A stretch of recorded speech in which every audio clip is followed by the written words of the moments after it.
Now let me get right away to the first rule of success.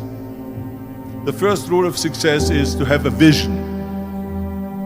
You see, if you don't have a vision of where you go, and if you don't have a goal where you go, you drift around and you never end up anywhere. It's like you can have the best ship in the world, you can have the best airplane in the world. If the pilot or the captain doesn't know where to go, it would just drift around. It would not end up anywhere, or most likely in the wrong place. So I was very fortunate that I stumbled onto my vision. I mean, as you know, I was born in 1947 in Austria after the Second World War. And I didn't really like Austria when I grew up. I couldn't wait to get out of there. I couldn't see myself becoming a farmer or a worker in a factory or anything like that. Even though my parents wanted me to stay there and have a normal life. My father wanted me to become a police officer like he was. My mother wanted me just to stay there and marry a girl and have a bunch of kids. But that was their vision, not mine. My vision was totally different. I felt that I was born for something special, for something unique, for something big. So I was searching. Then one day I went to school. I remember I was 11 years old, and they showed a documentary about America. And all of this stuff, and I said to myself, that's where I want to be. I don't want to be around here with these little farmhouses and these little buildings, and everything is old. I want to be in America. But now the question was just, how do you get to America? In those days, it was a very expensive trip. It's not like today. So again, I was very fortunate that one day after school, I walked by a store in Graz. And it was the only store that really sold kind of American stuff. So I went inside and I looked around and I looked at this stuff, and then I saw a magazine. I saw a bodybuilding magazine that had Reg Park on the cover. Reg Park was then a 3-time Mr. Universe. And I saw him on the big screen as Hercules. And on the cover it said, how Reg Park, Mr. Universe, became the Hercules star. So I looked at the cover and I said to myself, I got to get this magazine. So I bought the magazine, I took it home and I read it over and over from the front page to the back. It had everything in there, how he trained, how he was working out in Leeds, England, in a factory town, how he worked out every day for 3-4 hours and became the strongest man of Europe, and how he won Mr. Europe, Mr. Great Britain, and then eventually Mr. Universe, and how he won the second Mr. Universe and the third Mr. Universe, and how he was discovered to play the starring role in Hercules. I read that and I said to myself, wow, this is the blueprint for my life. This is exactly what I want to do. I want to become a bodybuilding champion just like Reg Park. I want to get into movies just like Reg Park. And I want to make millions of dollars and be rich and famous just like Reg Park.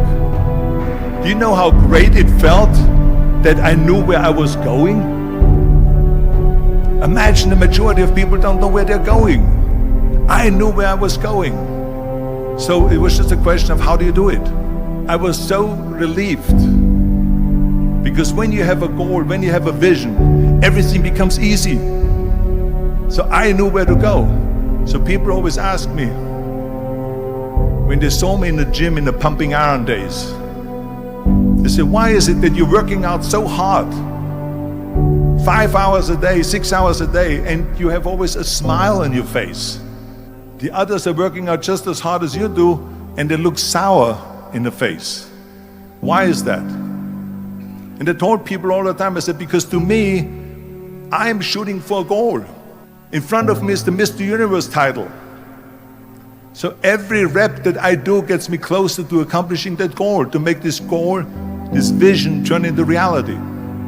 With the age of 20, I went to London and I won the Mr. Universe contest as the youngest Mr. Universe ever.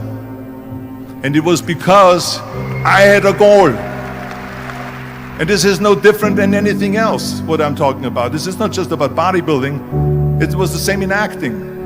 And the same thing is also in politics. I remember that in politics, I had a very clear vision that I will be the leader of California.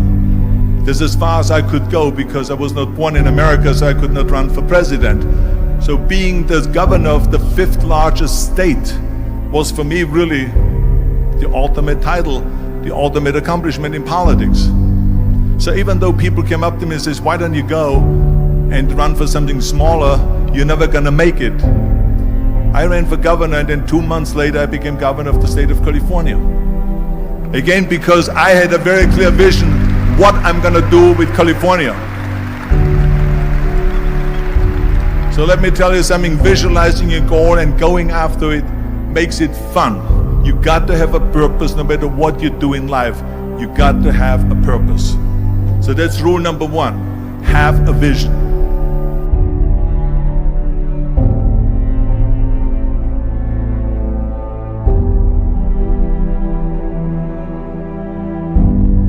Rule number 2 is, don't listen to the naysayers. Everything I ever did, the thing that I heard out of people's mouth was, that's impossible. That can't be done. Or no. I remember when I wanted to be a bodybuilding champion, including my parents and everyone else around me, said this is impossible.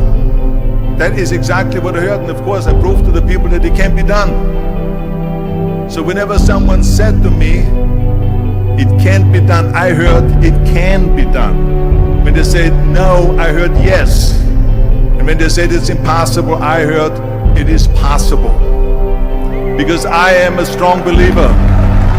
I'm a strong believer what Nelson Mandela said, that everything is always impossible until someone does it. Well, I'm gonna be the one that said to myself, I'm gonna do it and I'm gonna show it to them. Maybe it has never been done before. That's perfectly fine with me. But I'm gonna do it.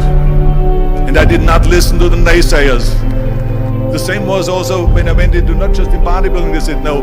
When I wanted to come to America, when I wanted to go to America, they said it's impossible. There's no money that you have to fly even over there. You have no money when you go over there to live with. And what do you think, they're gonna wait for you? They have plenty of big bodybuilders over there. It was all no, no, and it can't be done, it's impossible. And I remember then the same thing happened also when I went into the show business. I won 13 world bodybuilding championships altogether, and now I said to the agent, the Hollywood agent, I want to get into movies. He said, that's funny, Arnold. I asked a studio executive, I say, I want to get into movies. I want to be a leading man. He started laughing. So they all say that's impossible. I said, why is it impossible? He says, because look at how big you are. You weigh 250 pounds. Hercules bodies and muscular bodies weighing 20 years ago. And then they told me, it says, and your accent, even if you reduce all your body weight and everything and have a normal body, I said, your accent, I mean, it will go give people goosebumps. With the German accent, it will get people the creeps. They will get scared. He says, no one in Hollywood ever has become a leading man that had an accent. That's the kind of stuff that I heard. They said, no, you see, it's impossible. And plus your name who can pronounce Schwarzen Schnitzel or something like that. No one can pronounce that, so forget about it, Arnold. This is the kind of thing that I heard. Now that's very encouraging, isn't it? But you know something? I didn't give a shit.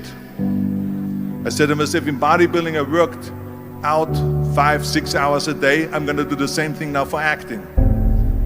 And of course I went to college to study English, accent removal, acting classes, and all of this stuff, all day long. I worked and I worked and I worked.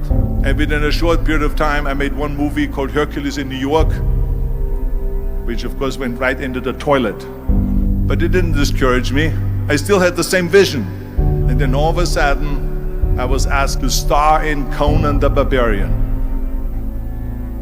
And after I did Conan the Barbarian, the director at the press conference said to the press, he said to the press, if we wouldn't have had Arnold, we would have had to build one. And the same thing was with Terminator. After we were finished filming Terminator, Jim Cameron said to the press, if Arnold wouldn't have had that accent and talked like a machine, I think the movie wouldn't have worked. So think about that. The body and the accent that they attacked was an asset.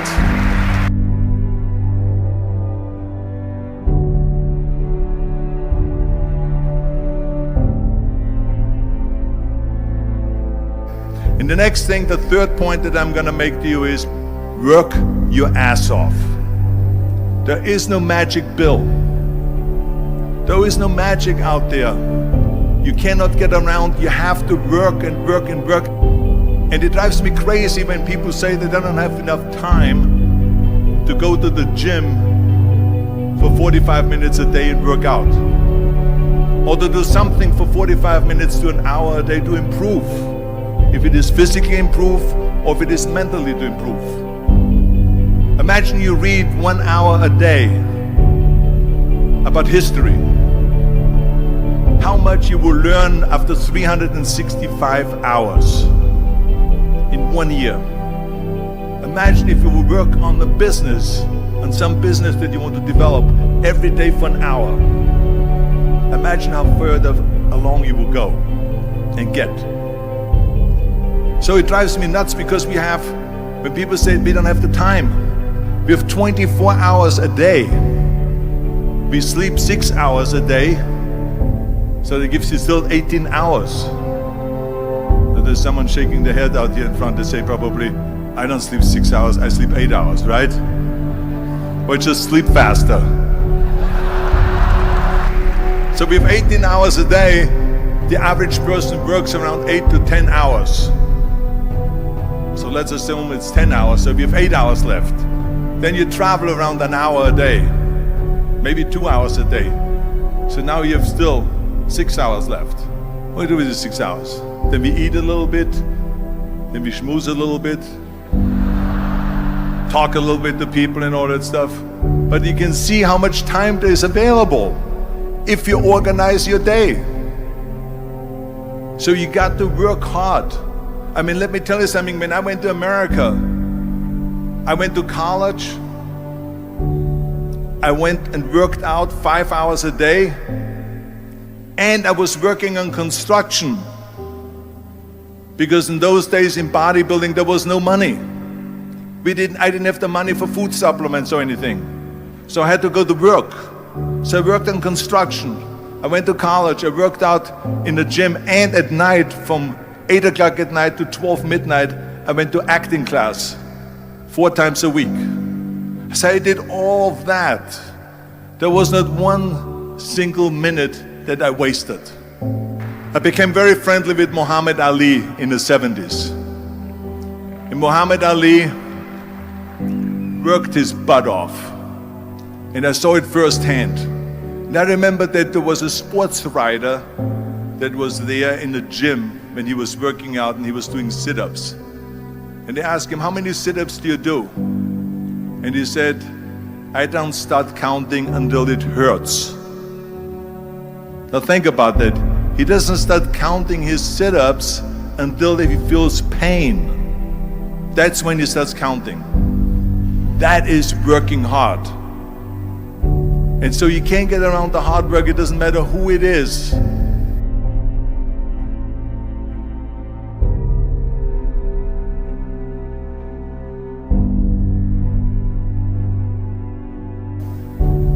Well, I hate plan B. But when you start doubting yourself, that's very dangerous. Because now what you're basically saying is that if my plan doesn't work, I have a fallback plan, I have a plan B. And that means that you start thinking about plan B, and every thought that you put into plan B, you're taking away now that thought and that energy from plan A. And it's very important to understand that we function better if there is no safety net. I'm telling you, I've never ever had a plan B. I made a full commitment that I'm gonna go and be a bodybuilding champion I made a full commitment that I'm going to be in America. I made a full commitment that I'm going to get into show business and I'm going to be a leading man. No matter what it takes, I will do the work. I will do the work over and over and over until I get it. And the reason, one of the main reasons why people want to have a plan B is because they are worried about failing. What is if I fail, then I don't have anything else? Well, let me tell you something, don't be afraid of failing, because there's nothing wrong with failing. You have to fail in order to climb that ladder.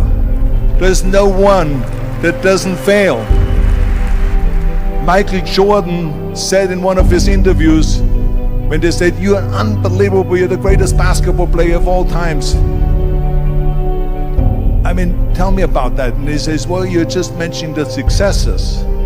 But he says, "For me to become the greatest basketball player, I missed 9,000 shots when I was playing basketball at the NBA games." Does it make him a failure? No. He's one of the greatest basketball players of all times, but he failed 9,000 times. Do you get it? We all fail. It's okay. What is not okay is that when you fail, you stay down. Whoever stays down is a loser. And winners will fail and get up. Fail and get up. Fail and get up. You always get up. That is a winner. That is a winner.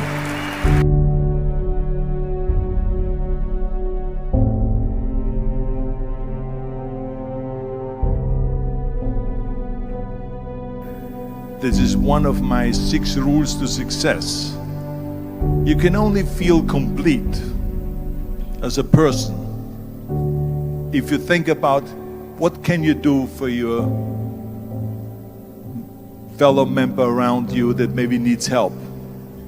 I was an immigrant going to America, and I saw how America was the most generous country in the world. I mean, they opened up their arms to me, they helped me, they invited me for Thanksgiving dinner. The people, they brought me, the bodybuilders in the gym brought me plates to my apartment because I had no plates, I had no silverware, I had no bedware, I had no pillows, I had no blanket, I had no TV, I had no radio, I had nothing. They brought it to my apartment. And I said to myself, as an immigrant that is being embraced with open arms, that I need to go and make sure that I give something back. And this is when I started feeling obligated, and I said to myself, so what can I do? I'm a bodybuilder, what can I do? Well, then I realized, when I saw Special Olympics, that I can help and train Special Olympians. And so we started getting involved in Special Olympics, and in no time, I proposed to them to start powerlifting in Special Olympics. And it became the #1 sports in Special Olympics, powerlifting. They always have a packed hall of 5,000 people. And I became the national trainer and the international trainer of Special Olympics. And I tell you, I felt so good. I felt better than winning a bodybuilding competition, going to one of their competitions and seeing 100 of those athletes from all over the world competing in powerlifting and being happy and being included and being felt that they're equal to all of us. It was the most unbelievable feeling, and this is why I got so excited about it that then after that, I started, going around to military bases in America and training our military personnel. Because in those days, bodybuilding and weight training wasn't popular. Now it is. Now when you go to Iraq, to Baghdad or somewhere like that, you see the American soldiers train. They have the biggest facilities. It's like this dome here. This is how big the training facilities are now. So I went from military base to train the soldiers, and the sailors, the airmen, and all of them. The more I got into that, the more I realized how good it feels to give something back. And that's when my idea came about after-school programs, because after school, when I traveled to all the schools to train the students, I saw there was a huge gathering of students after the school was over outside the school. And I asked the school principal, what are all the students doing? He said to me, Arnold, you have to understand that 70% of the kids in our schools come from parents where 70% of the parents are both working. So therefore there's no one there picking them up. So that's got me the idea to start after school programs, to keep those kids in school while the parents are working and to offer them homework assistance, tutoring, sports and fitness programs and arts programs, music and painting and so on. And it became a huge success.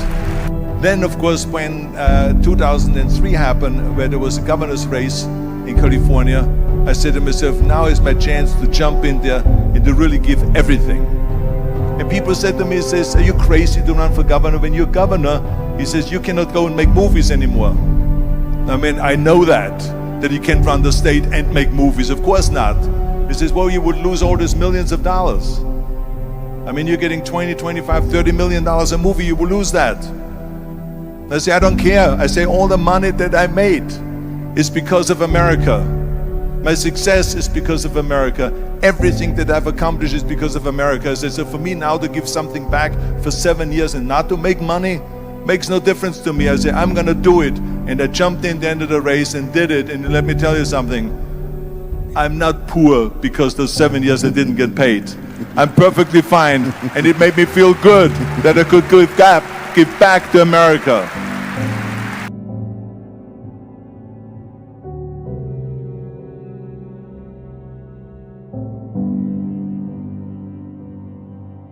Well, I think that every day we are benefiting from someone helping us.